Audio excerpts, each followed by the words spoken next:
So welcome to the migration panel that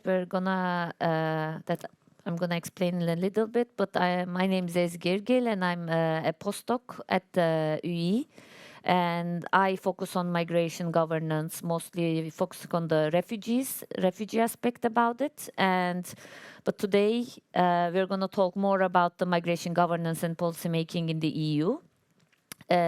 With the aim of establishing an effective and safe migration policy that has humanitarian approach at its core.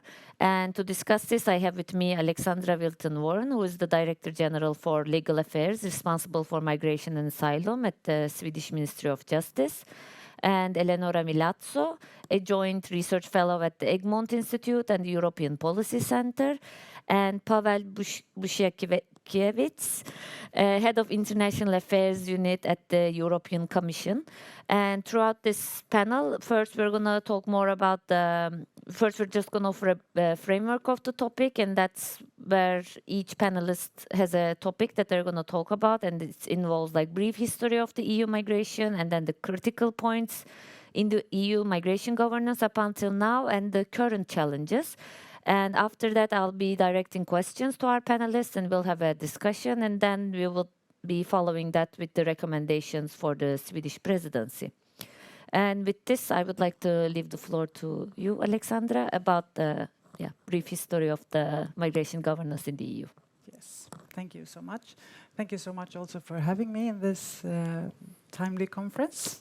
We are definitely preparing our presidency now, counting the days until the 1st of January. And migration, of course, is a very important and difficult topic on our agenda. And I will start with just giving a little bit brief history about the legislation that we have now and the policy making that has been going on in the EU for quite some while. And I think maybe the end of the Cold War and the fall of the Berlin Wall signified a fundamental starting point for EU migration governance. Migration and mobility from Central and Eastern Europe was partly absorbed through EU enlargement at the time, but growing migration pressure from the global south needed to be tackled. And as you know, in 1999, with the Treaty of Amsterdam, it granted the EU institutions new powers to draw up legislation when it comes to migration and asylum. And at the EU summit in Tampere, 1999, in Finland, leaders put in place the comprehensive approach to migration that we still are working with today: cooperation with third countries, a joint asylum policy, the fight against irregular migration, and fair treatment of third country nationals. And since then, the work of a common European asylum system has been going on, and as you also probably know, it has been going on in steps or phases. And the first step was concluded in 2005, when the different legal acts that form the system had been adopted. We have the Qualification Directive, that describes who has the right to protection in the EU, the Asylum Procedures Directive, that regulates how the procedure to see if someone has the right to protection is to work, the Dublin Regulation, that covers which member state should try if someone has the right to protection, the Reception Directive, who regulates how asylum seekers are to be treated in the EU, the Eurodac regulation, which regulates a database for fingerprints and so on, and the Temporary Protection Directive that's supposed to use in situations of big influx to the EU, which, as you probably also know, was never used until now, when we have the situation with Ukraine. Then in 2011, the European Asylum Support Office, EASO, was set up to facilitate practical cooperation between the member states and also to facilitate similar decisions in the different EU member states. And this year, as part of the Pact on Migration and Asylum, that we will probably talk a little bit about, it has been transformed to a full-fledged EU agency, EUAA. Then the second phase of the Common European Asylum System was ended in 2013, but by that time new proposals from the Commission had been presented with more harmonization than we saw from the first phase. And then in 2016, new proposals again was presented from the Commission in order to even further harmonize. And then it was a regulation on qualification and asylum procedures. So instead of directive, which leaves a lot of room for member states to implement, the thought was with regulations, the harmonization would go even further. And now I've been speaking mostly about asylum, but there's also a strategic plan for legal migration in the EU, and that was adopted in 2005, and since then many legislative acts has been adopted on legal migration. Yes, and maybe I should just say that now, you know, that we are working with the von der Leyen Commission's work with the Pact on Migration and Asylum, and we are negotiating again some of the legal acts and trying to harmonize even more, and also working more with the external dimension to cooperate with third countries. And I think we will come back to that later.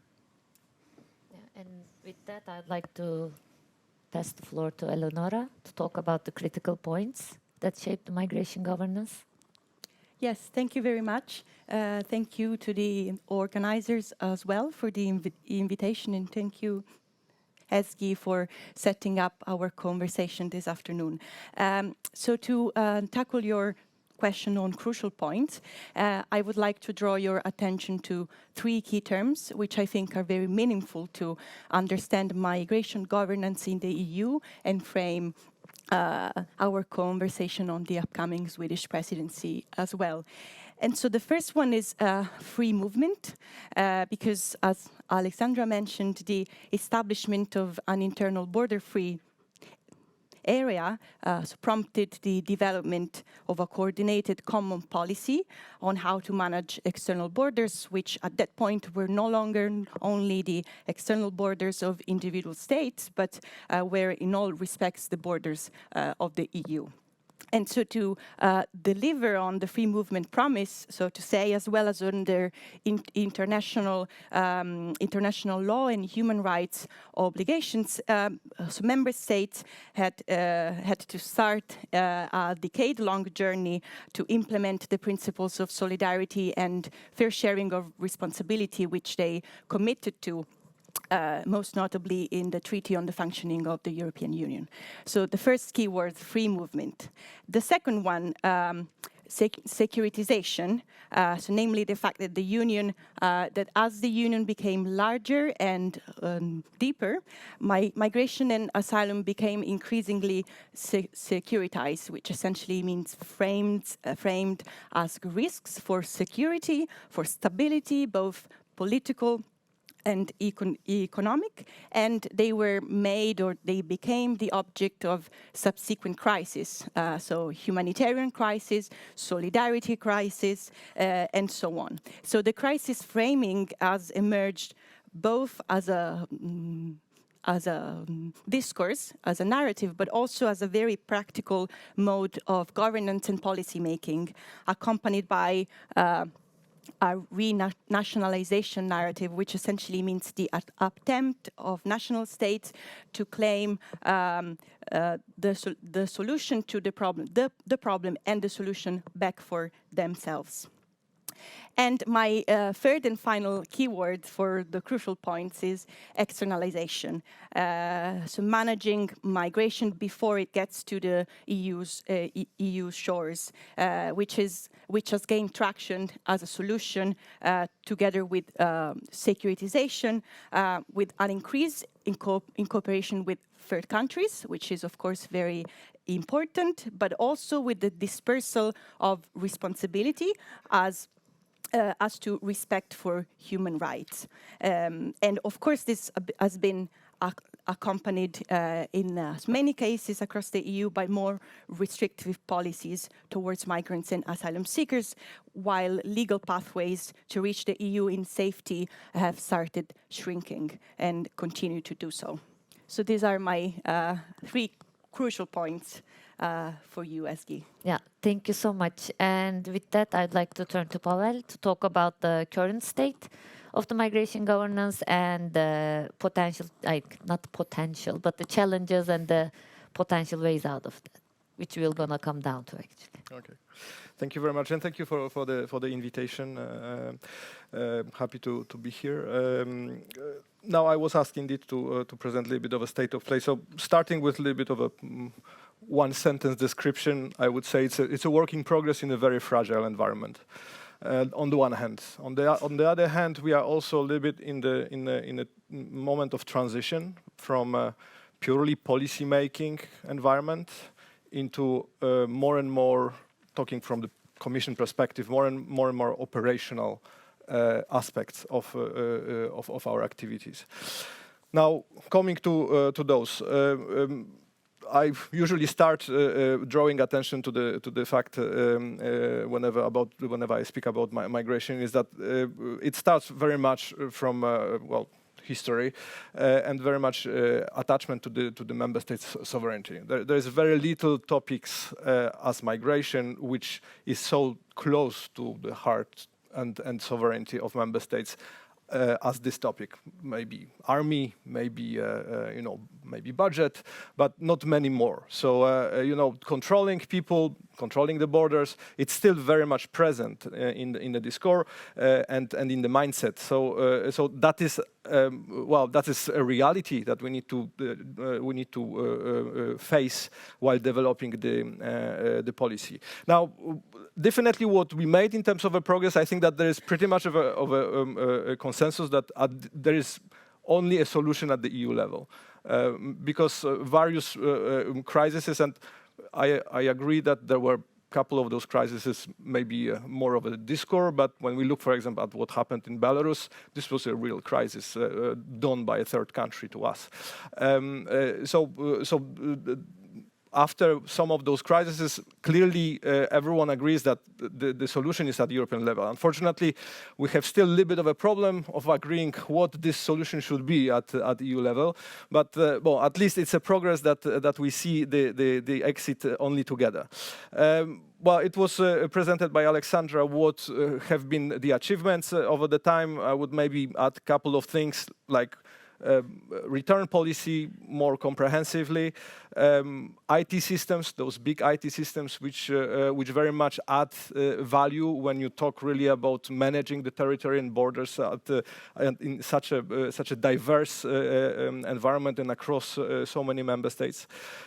Agencies which grew extremely with the mandate. Alexandra mentioned EUAA, but of course, Frontex, Europol, these are now one of the biggest EU agencies altogether, with mandates which go up until the cooperation with with third countries, deployments. Frontex, for example, they can deploy the staff at the borders of third countries. So this is definitely a lot of progress compared to 10 years ago.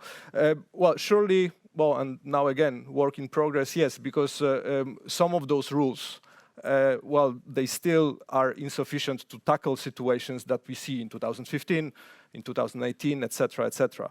And that is what we try to do by presenting the pact that we are very much hoping for the Swedish presidency to advance, because we try to have the deal on the package, the agreement on the pact, still done under the current mandate of the Commission. In the meantime, however, and that's my point about the operational side, since on the legislative side, it does take some time, we are developing our response in the field. So I can tell you that across the years, the colleagues even from the Commission, normally we are people sitting behind our desks in Brussels.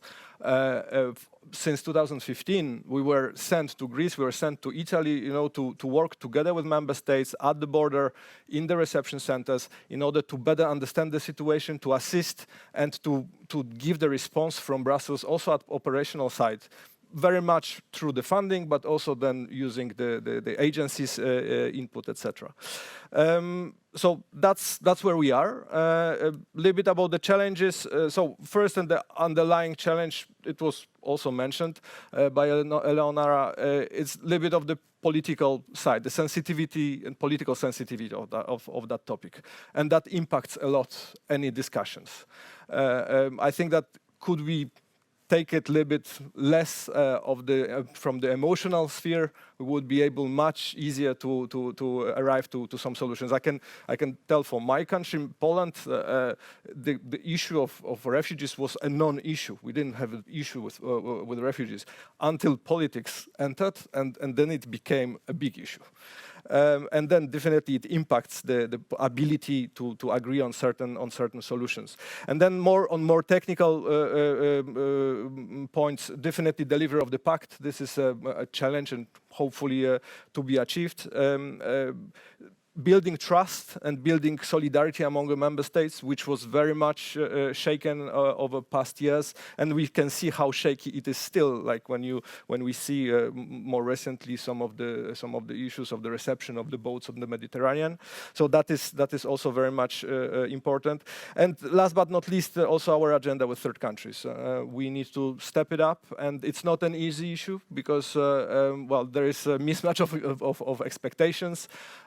And however, we cannot live without it. So we will come to that later on, but definitely without third countries, we cannot do it.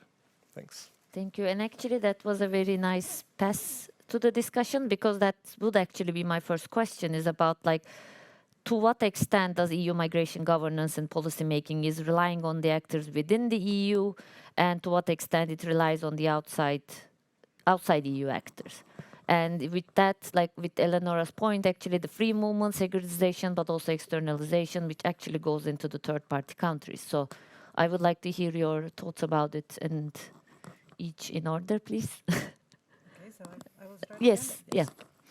Well, I think we have to keep an eye on both the EU internal and the external aspects of migration, and we have to do this in parallel because they are interdependent and they rely on each other and need to work together. And I think we have both of you have been into this, that it is a very sensitive issue. So internally we have member states, obviously, but also the constituencies in the member states and the domestic pressure groups. And we've seen now in several member states that there are general sentiments regarding the need to reduce irregular migration.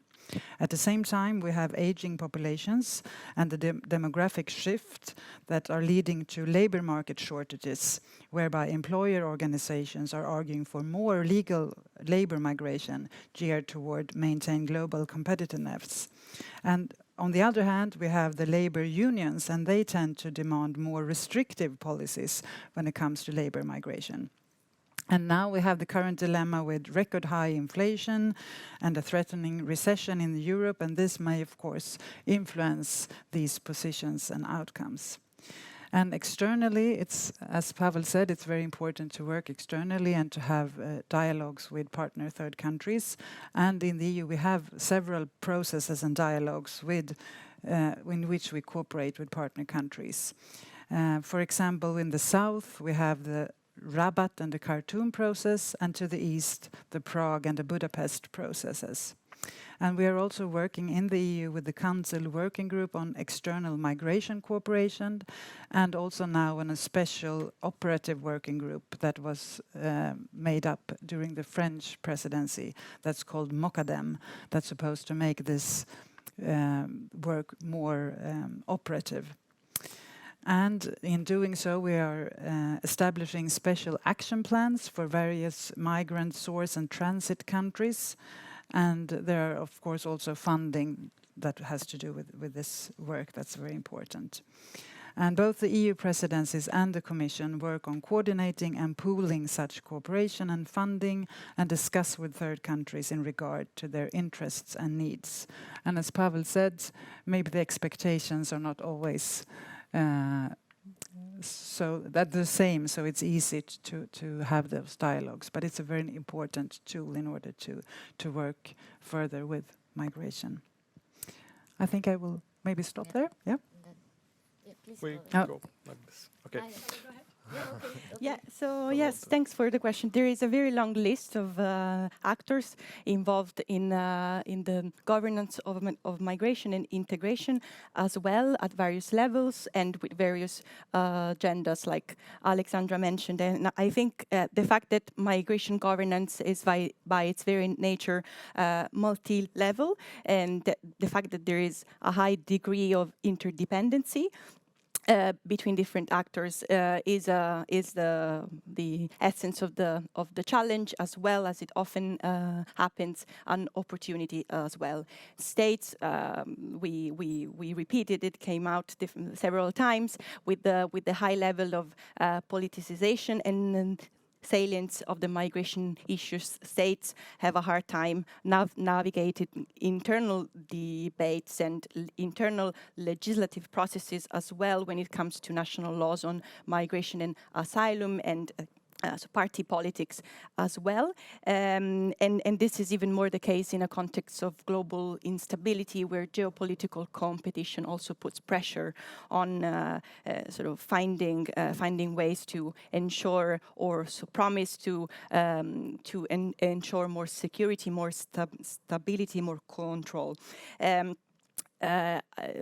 Some of the actors that I think are worth keeping an eye on are subnational actors. So regions, municipalities, I think in particular of the role of municipalities, mayors, that are very often at the front of at the fore of the challenge of actually welcoming migrants, asylum seekers, and refugees. And we have in mind, we have seen in the course of the last few years several bottom-up initiatives, including during the first phases of the response to displacement from Ukraine, where not only some national actors but also non-state actors took up the leading role in the response. So I think we have a lot to learn from there. And then, of course, there are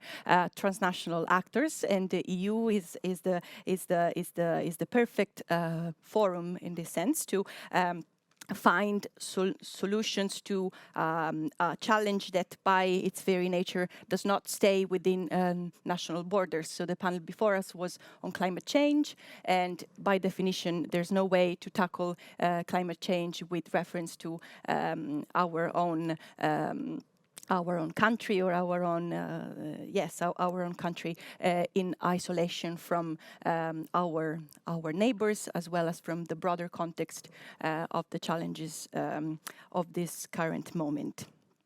Yes, I'll stop there. Thanks. Well, I mean, I will not say anything new by saying that, well, we definitely need all actors, and I exactly like Alexandra and Eleonora, I believe that we have to talk about all the actors. It's not about only third countries. However, I would still start with ourselves. So this is the most important, because if we cannot fix things on our own courtyard, no matter what we will do externally, it will not be enough. There is a little bit of a tendency, unfortunately, that, well, since we cannot make it in our courtyard, well, let's start looking externally. And well, that's how easiest way of building consensus. Well, you start on what everyone agrees, and normally people agree on what should be elsewhere, not not on our side. But so again, it's very important not to forget about ourselves and the part that we need to do within the EU. Having said this, surely, again, just like as I said, I mean, on the mirror side of the things, no matter what we would do internally, if we do not cooperate with third countries in a true partnership spirit, we will not be able to tackle the issue either. And this is not as indeed, I've heard today the word about externalization. What we approach very much, and our ambition is to have a true partnership and to really listen to the third countries, go beyond the transit countries, go to the countries of origin, countries at the root of the migratory flows, and look at all the sides of the of the phenomenon, and we have to bear in mind it's not only about irregular migration. I mean, the demography changes, they oblige us to look into legal migration channels and to have it well organized. Well, there will be other things which will come, and probably later we might also touch on them, climate change and etc. This also we need to work upstream with the third countries. Otherwise, we will always be caught by crisis-like situations. And of course, other actors as well, international organizations, and not only as executors of our policy and implementers of our funds, but definitely as standard makers which go beyond the EU, which would help giving us a common ground to talk with the third countries if those standards are well developed. And definitely non-governmental organizations or any other actor, we are talking about humans. So we need to look at all the perspectives from all angles, because otherwise we start developing something which will be detached from the reality. Thank you so much. And actually, a bit build on that as well, is that you talked about a bit of like lack of agreement and how like migration has to be solved at the EU level, but it's actually one of the major areas that each member state has a national interest. But at the same time, when challenged with the sudden immigrant inflow, which we've seen like with the Syrians and the same with the Ukrainians, like EU has to respond in a fast and effective way while securing this safety of the arrival of the incoming population, but also to offer them a humanitarian aspect, as you mentioned. So how can it, like, and as we saw in the Ukrainian refugees, this happened. Although we'll see how, to what extent and whether it's sustainable or not, which will be defended, like which will be seen, but at the same time, at least it happened as an example. And with that, I would like to ask, like, how can a similar coordinated EU response, both the asylum and the migration governance, can be achieved under the Swedish presidency for an integrated migration management, like to find common grounds that would encourage the EU member states to comply with this integrated migration management? And again, I'd like to start with you. Thank you. Yes, this is a very difficult task, of course, that we are trying to think everything that we can about how to arrange. I mean, as an incoming presidency, of course, you have to be an honest broker and you have to work with the files and the policies that are already on the table, and you have to continue the work for the best of the whole union. We saw during the Ukraine crisis, as you were mentioning, Eski, that the EU could really get its act together and work fast and effective. But from the Swedish perspective, and I think from member states, we need to have a robust system, because it's, even though we have the temporary protection directive, so we have a system also for a crisis situation, which, as I mentioned before, it was never used, and I think it was very interesting actually now with the Ukraine situation, because I was also working in the Ministry of Justice during the pressing situation in 2015, and then everyone was saying, oh no, do not use the temporary protection directive because we don't know what's going to happen. We have never used that directive. And now in the Ukraine situation, we used it very quickly, and it actually worked quite well. But I think, and this, from Sweden's point of view, we think that we need to have a robust system in place. And it's very difficult to work on ad hoc solutions like we have seen during the past years, for example, with boats coming. And I mean, the recent events with the Ocean Viking ship that Italy didn't want to let the people get off in Italy, and France took the boat. So we believe that we have to have a robust system that works. And how do we do that? Then we have to continue with the negotiations during the Swedish presidency. And as all of us have mentioned, it's a very sensitive question. We know that the member states have very different views. So I think for us it's very important to show the member states that we are listening to them. I know our ambassador in Brussels said Malta has to be our Germany.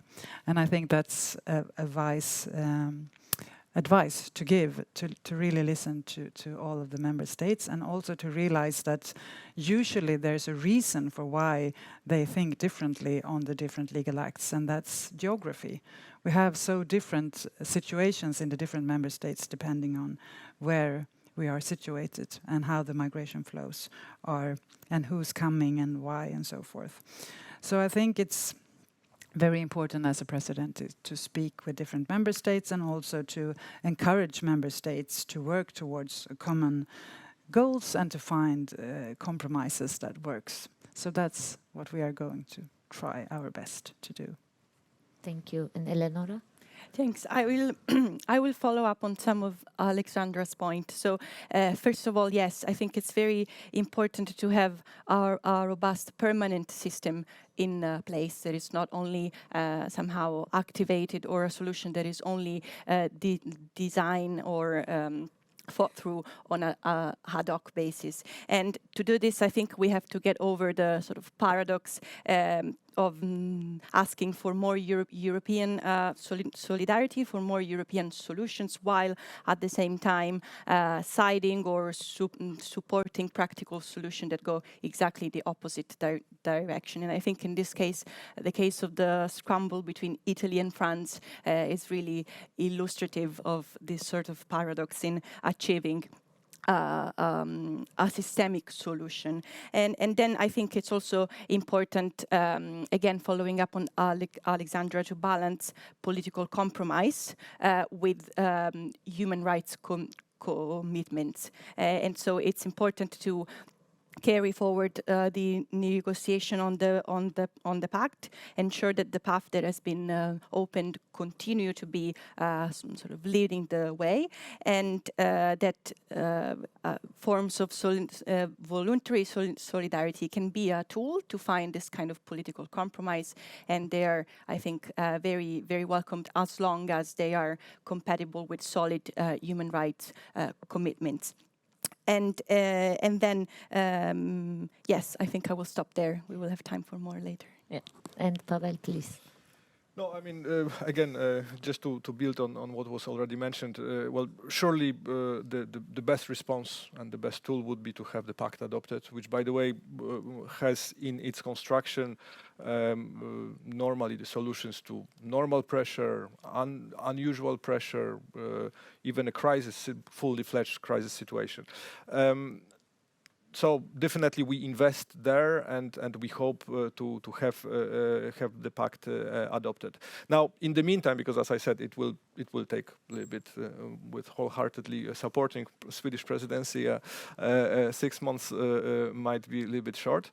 In the meantime, however, we do believe that we developed, from this operational point of view, we did develop certain tools which help us already now face some of those situations. Unfortunately, we learned them hard way because we had to develop them, especially after 2015.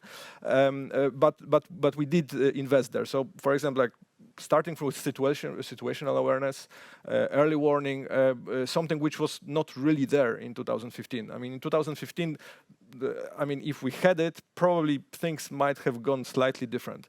We were more, as I said, we were more about policy making and not so much operational.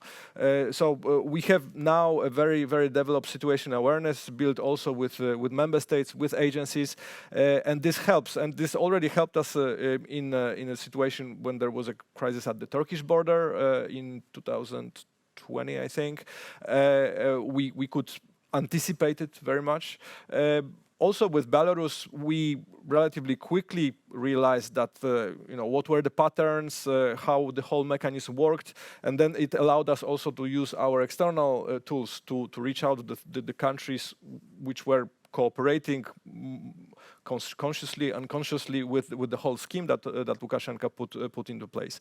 And then finally with Ukraine, where definitely EU showed that it can deliver, that solidarity is not just an empty word. We can, if we are faced with such a specific situation, we can cope with that, and we can absorb a big 4 million plus people inflow, or at certain point it was even bigger.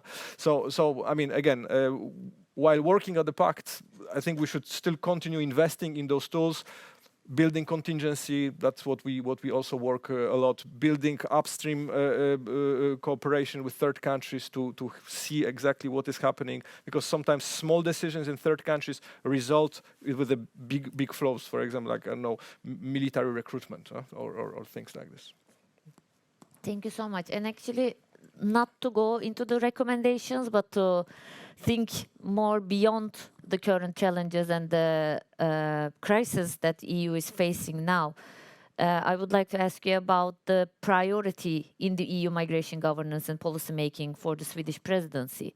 But again, it's like that should already be added to the Czech presidency, but also to the existing agenda, but again in the more sustainable long-term solutions that you could actually think of, like which should be the urgent issues to be discussed, but again, not because the issue is urgent, but because it has either been neglected or has been prioritized before. So, thank you, please. Thank you. That's a tricky question.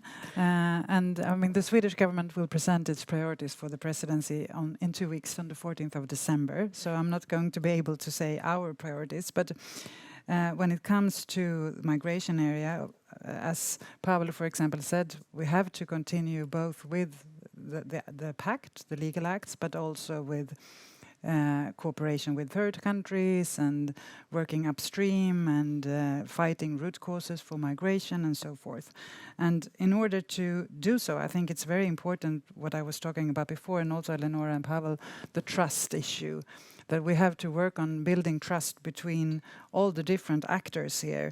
Trust between member states, trust between governments and voters in the countries, trust between EU and third countries, and so forth, in order to continue with this work.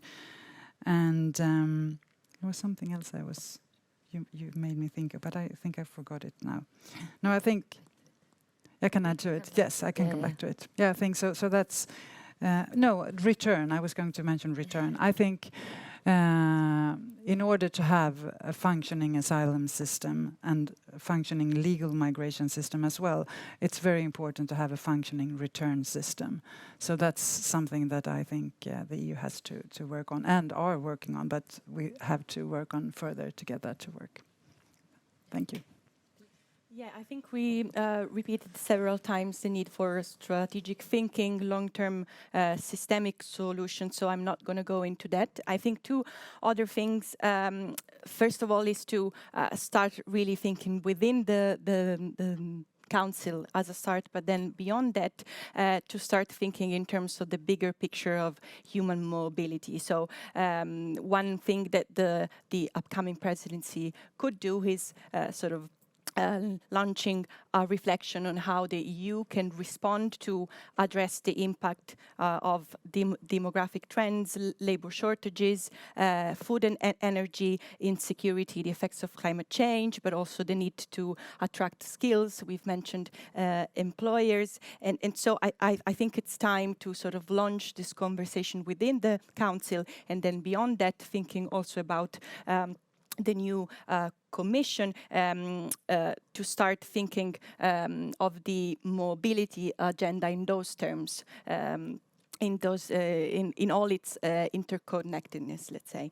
And then I think another important point is to work to scale up the efforts to expand and ensure safe and regular pathways to protection. And so, especially when it comes to the goals for resettlement, we are very far from delivering on the actual resettlement needs. And so it's important to work on that and on other regular pathways, including education, visas, community sponsorship, and so on. So I think these are two key other issues that it's important to work on going forward. Yeah. Thank you. And Pavel, please. Yes, thanks. Well, funny enough, my first point totally overlaps with the first point of Eleonora, so I'm not going to repeat indeed. I mean, all those topics like climate change, demography change, etc., they were known. It's not that we only know about them now, but somehow we are still focused. And okay, I mean, indeed, we need to fix things which are not working right now, but we cannot afford kind of postponing or not addressing properly the migration flows linked to those phenomena. Second thing, I don't know if it is a long-term objective or maybe my wishful thinking, but I really hope that migration will a little bit cease to be this political hot topic, always put in a negative perspective, because when we see at the news, it's very rarely that we see migratory topics in a positive context. So that it becomes a little bit more of a business as usual, boring topic that doesn't bring so much emotions. But for that, indeed, we need to have systemic solutions to inject trust into our citizens, and that's a long way. And then lastly, I mean, I probably will repeat it for, I don't know, third or fourth time, but cooperation with third countries, like comprehensive cooperation with third countries. Migration is about people mobility from country to country. There's no way that we can afford doing it just by focusing on ourselves. We need to look at Africa doubling the population in 20 or so years. Well, in Asia it will not be better. So I mean, this will have to be on our agenda. Thank you. And actually now, directly thinking about the Swedish presidency, so I will give word last to Alexandra, so she can talk about what they are planning to do without mentioning the 14th of December one. But I now would like to ask you about the policy recommendations, like directly engage with the EU reform agenda, and kind of also like bringing together all the topics that you kind of mentioned and which you think are like quite important, but at the same time like could be doable both in the short term and in the long term. And yeah, please. So I'd like to start with you. Shall I start? Yes. Yeah, sure. So I would say starting from what we have in front of us now. So it's clear that there will be a need to continue with crisis management, in particular in relation to the current humanitarian implications of the war in Ukraine, as well as with Ukraine's post-war recovery and the sustainability of the long-term inclusion of Ukrainian refugees. As we know, inclusion on that front is still very much operating in a crisis response mode. So it's important to sort of steer what should come right after that. Then I reiterate again our commitment to systemic responsibility sharing and fundamental rights without sort of allowing member states to buy their way out of international obligations. And in this sense, cooperation with third countries is absolutely essential. It should go hand in hand with, first of all, delivering on relocation and ensuring, as I said, safe and regular pathways. And then as a third point, building trust, a strategic thinking around the sort of spectrum of human mobility. This is going to be, as I said, I think a priority also to shape what will come after the Swedish presidency looking forward. Please. Well, I'm sure Swedish presidency knows very well how to handle next 6 months. Now, definitely for us, it's very important that we keep what we achieved, like Schengen, for that matter. So we need to work definitely of not going backwards in what we have. Then yes, fixing what doesn't work, and that is the pact basically. And then yeah, while continuing on the operational side, starting with the third countries cooperation. That would be my 3 pennies. Okay, thank you. I think I mean, you're both right, and the things that we will work on, as I've already said, we, as an honest broker and as working for the union as a whole, even though we haven't seen the priorities yet, we will of course work with the acts that we have already on the table, both on the asylum and legal pathways. The single permit and the long-term residence directive, for example, and also to try to operationalize even more the cooperation with third countries. The trust that you were mentioning, and I think we've seen a little bit when the pact was presented, everyone was saying, oh, we think the Swedish presidency will wrap this up. And then as time went along and we saw that the negotiations didn't go as fast as everyone was hoping, we heard more and more that maybe you can't wrap it up, but maybe you can just get it a bit further, and maybe it's up to the Spanish or the Belgians to wrap it up. And I think there's of course a big pressure from the Commission and from the European Parliament to land the pact during this mandate period, and it's getting, I mean, there's very little time left. So one important thing that we will do and have been doing is working very close together with the previous president, the current presidency and the previous presidency, but also the coming presidencies. And I think that's also what you were saying, Eleanor, that it's important to look ahead and work together, because it's very difficult if you negotiate and try to drive policy forward in what way during one presidency and then change and do it another way, then it will go very slow. So to have a coherent plan, and so we are, I mean, the Czechs have really followed up on the French step-by-step approach, and we will continue that. And lastly, I will just say that of course we also have to plan for the unforeseen. As Pavel said, we couldn't really see the Ukraine situation coming, and we were quite late also on seeing the situation in 2015. So we know that we have to be really ready to tackle any new challenges. And this is our third presidency, so we have 2 presidencies to sort of rely on, and also on our colleagues that have had their presidencies. So I hope we will manage this well, no matter what happens. Thank you. Thank you so much. And with that, I'd like to turn to the audience if they have any questions. Yes, and also could you, they're bringing my phone, and also could you please introduce yourself? Gunilla Herolf from UI. And first of all, thank you for coming and thank you for your excellent presentations. You have really shown what an incredibly complicated area this is, and how many things that have to work together in order to get a solution. As I understand it, the pact is only including some, 18 countries? At least it's not everyone, if I'm rightly informed. I must admit I haven't read it. But what I'm thinking about is where Alexandra said at the very end. What we know now is that Russia's ambition is to cause migration flow from Ukraine into other countries. I mean, their way of focusing on people's situation and how to make life as miserable as possible in Ukraine proves that this is the goal.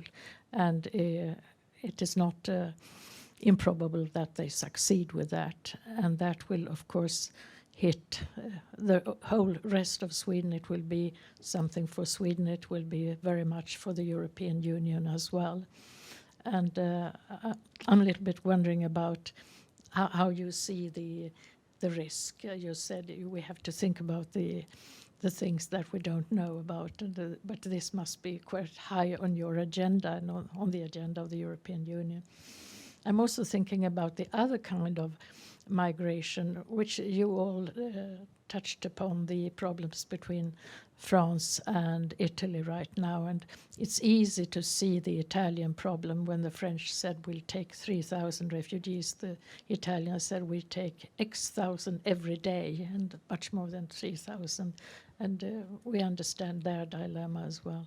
We have the Turkish problem, is a little bit like a ticking bomb, as I see it, and has been since 2016.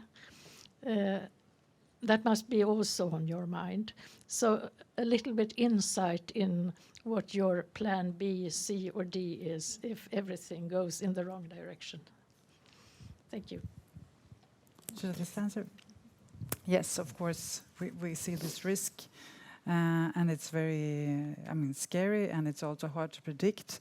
I think, you were saying that it's obvious that Russia wants people to flee from Ukraine in order to start a migration flow towards the EU, but it's also clear that the Ukrainians know that, and that might be a reason why we haven't seen so big flows yet. We saw big flows in the beginning, but now the flows aren't so big. I think that's also maybe a way of resisting, not leaving, not giving them right. But of course, then we know the winter is coming. We know that Russia has been bombing the system for heating and so forth, and water and everything. So it might be impossible for people to stay in Ukraine. And we will work, of course, very closely with the Commission in order to have crisis management in place. And we saw that, as we were saying also, that when the war started and a lot of people came, we managed together to handle this situation. And of course, we hope that we will manage any of those situations if they happen again. I don't know, maybe you want to add? Yeah, no, just well, maybe one clarification about PACT. It's for the whole EU, so it should, broadly speaking, because in EU nothing is clear in terms of geography, especially in this area. But broadly speaking, it's for the whole EU. For those scenarios, I must tell you that obviously we are preparing. I mean, we are drawing contingency plans and scenarios, etc., which we, by the way, did even before the 24th of February. But back then, even our biggest scenario was bypassed by large, and it's also still very difficult, as much as you want to prepare with big numbers, etc. Until this moment happens, it's very difficult to start really deploying, beds and facilities, etc. Because this also all has a lot of costs, a lot of logistics, etc. So there is very big balance that you need to make between proper preparation but still not deploying things too fast, because there are a lot of costs linked. And finally, also we apart from our own contingency, we also work with like-minded third countries, as we call it, like UK. US, Canada, those who help us to assist in that situation, be it in Ukraine or in Moldova or on our territories. Would you like to add?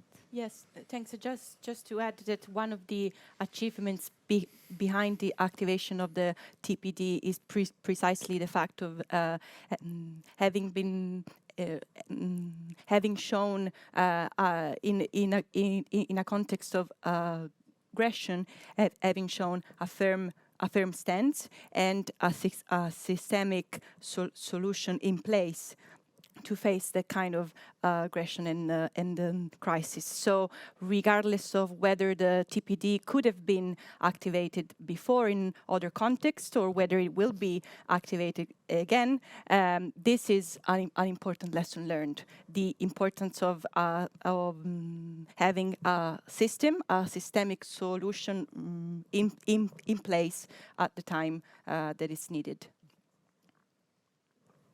Yeah, please. Hello, Henrik Bruch.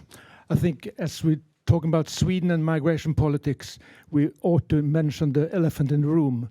The Swedish government has an agreement with the right-wing party. I suppose you all know about it. And it's 19 pages long in the so-called Castle Agreement, and where it's stated that Sweden should investigate how to change the Swedish constitution to make it tougher for migrants in Sweden.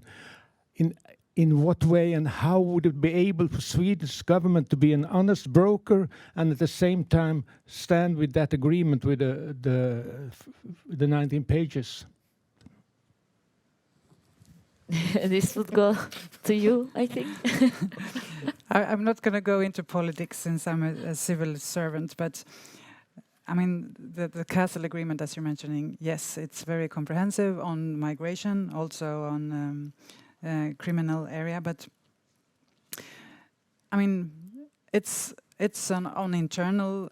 Most of it is on our internal policies. It's a little bit about some external aspects of migration when it comes to using aid in order to have a cooperation with third countries, and a little bit about something else. But mostly it's about internal. So I'm hoping that it will not make it more difficult for us to be an honest broker during our presidency. But that's not up to me to say. Do you have a comment on this? I don't speak Swedish, so I don't know what is in the agreement. You no. No. Okay. So one more hand before. Yeah. You. Thank you all for your clear presentations. My name is Eugenia Kopsidi. I'm from the European Public Law Organization. And I would like to ask if there are any thoughts about replacing some of the legislative tools of the Common European Asylum System, which have proven to be quite problematic or inefficient. I'm thinking in particular of the Dublin regulation, which puts the burden on certain European countries which are located at the external borders of the European Union. So the first part of my question, if there are thoughts, if the pact maybe, are thoughts of replacing these tools. And the second part of my question, if there are thoughts about some illegal practices which are taking place also at the borders, at the Aegean Sea and elsewhere, and I'm thinking about the so-called pushbacks. Thank you. Yeah. Who would like to go first? Well, You I go can first. start. I mean, definitely, Dublin got a little bit of a bad fame as a word already.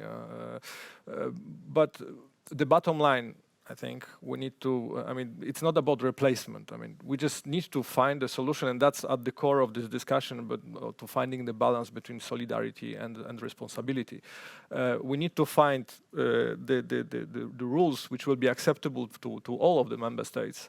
To share the burden on one hand, take the responsibility, for protecting borders and taking those in need who arrive, but on the other hand, for those who are less exposed at the borders, that they will be more solidary in that endeavor. Now, I mean, there are no magical solutions. That you need to. There will need to be someone. One party giving and taking, etc. And well, that's at the core of the long history of the negotiations. But definitely, without this, we will not be able to talk about the comprehensive response at the EU level.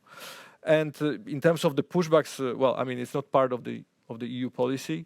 Definitely, we, if you refer to Frontex, I mean, there's a whole effort within Frontex.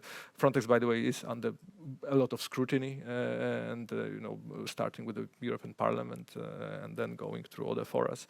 But surely, I mean, there were a series of efforts mentioning at least the fundamental rights officers and part of the staff of the Frontex, which oversee this angle of the activity. So there are efforts which are being done, and definitely, well, pushbacks. Well, if they are documented with the part of Frontex, well, they will have to be duly investigated. Eleonora or Alexander? Just to say that I think that a lot can be done working on relocation and delivering on the commitment to responsibility sharing, which means relocation and fair sharing of responsibility. This would significantly help overcome the distributive problems that the Dublin system generates. So I think that would be a very a first very significant step in that direction. Then I think I've stressed many times what political compromise and commitment to respect for human rights includes also pushbacks, which continue to be the norm we know in several external borders of the EU. You have no. We had one more question here and then to you.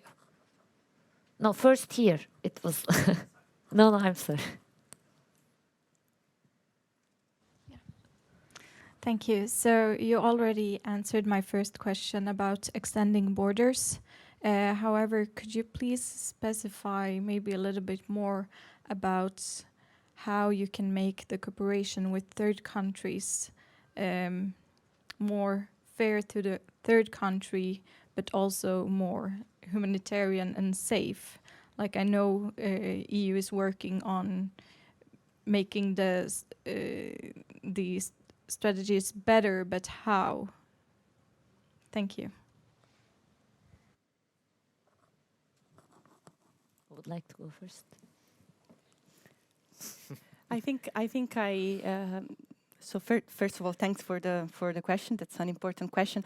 I think I mentioned that before. So I think the key is that, so first of all, there should be scrutiny on what exactly cooperation with third countries might mean. There's a very broad range of cooperation, forms of cooperation in place or in the making with third countries. So there should be scrutiny about what exactly those forms of cooperation mean. And then I think the key, perhaps if there's one key, is to make sure that this is not seen as an alternative, as I said, to enforcing upholding the rights of those who come at the EU's border. It's not an alternative, I think. It's not a way of addressing a reception crisis. To mention the word crisis again, so it should go hand in hand. It should not be an alternative to enforcing the principle of solidarity and first sharing of responsibility within the EU and ensuring safe pathways to the EU as well. I think if there's one key, I think this can be one.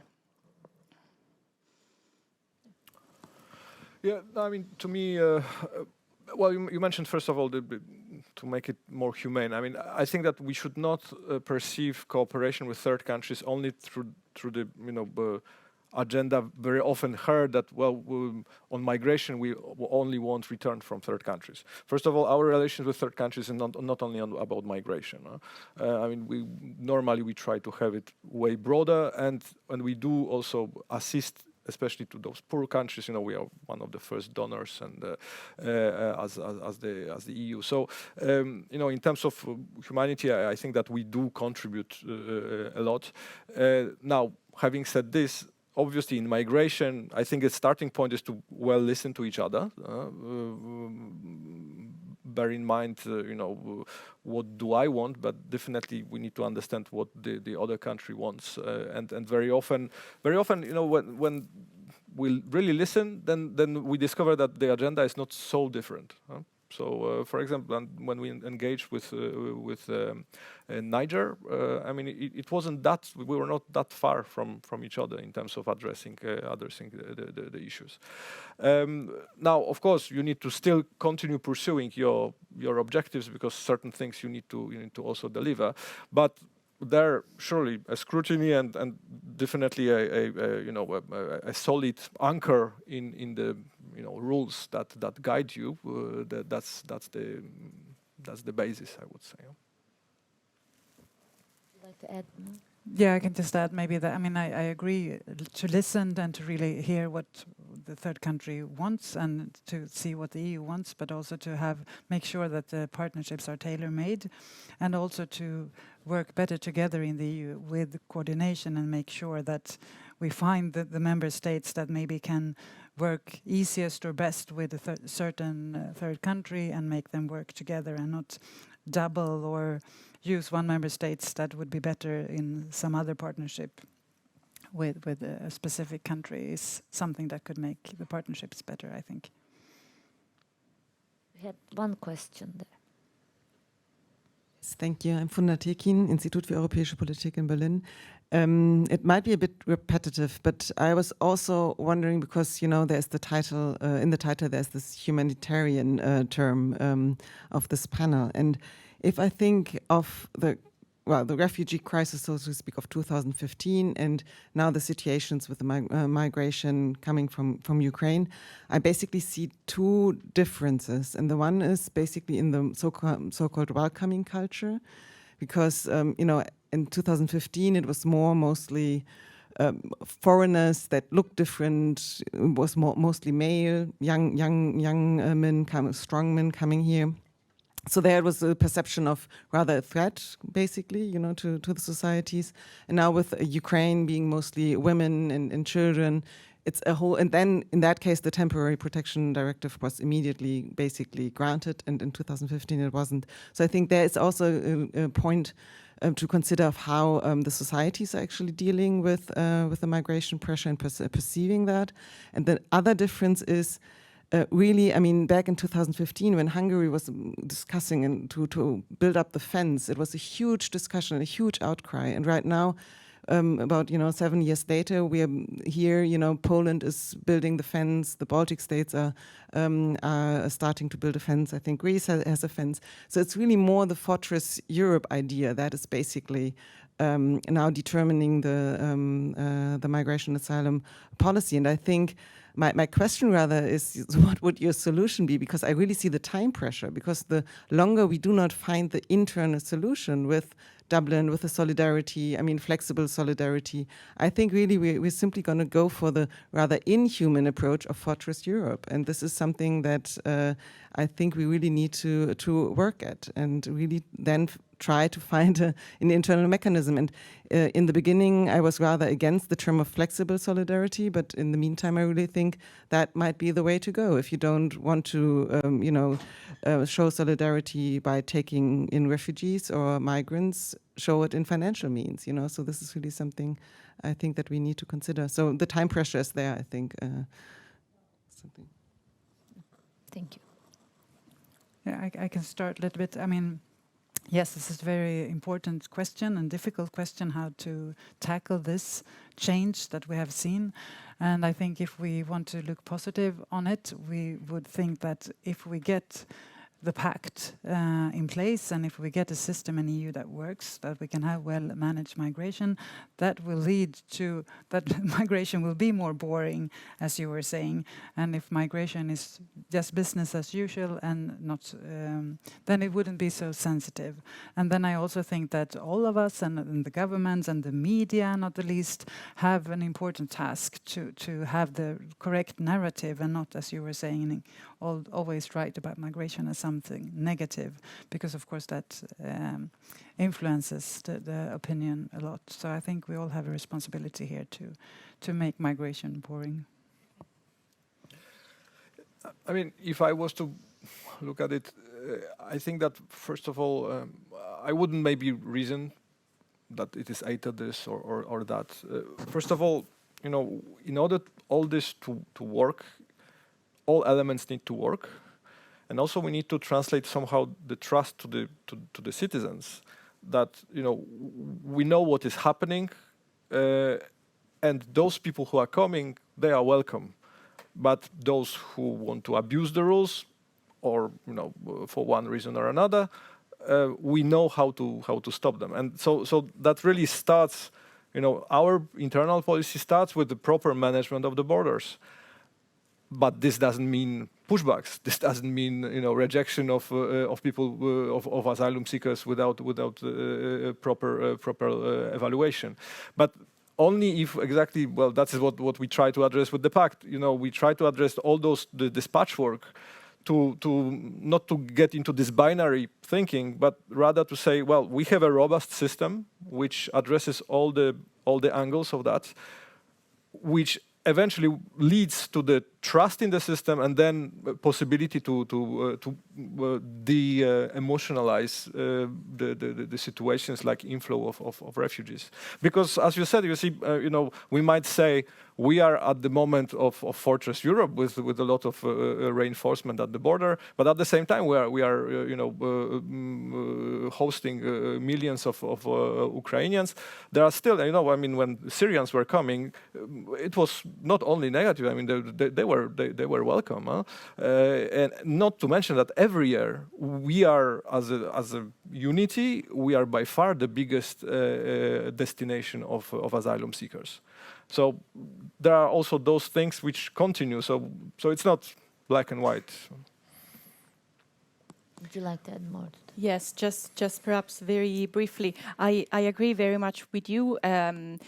Systems like flexible solidarity, voluntary solidarity mechanisms are probably second best, but they are all second best, or it is a second best that can work well.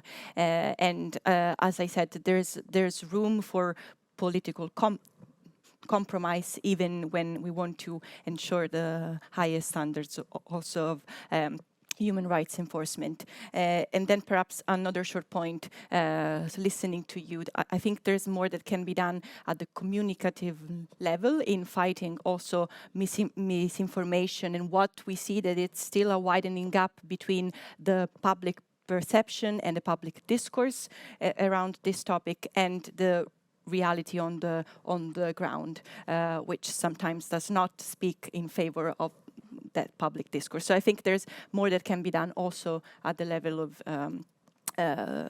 fighting disinformation and at the level of public perceptions. And with that, I actually would like to conclude our panel. So thank you so much for participating and for your time, and thank you for listening. And yes. Thank you. Thank you.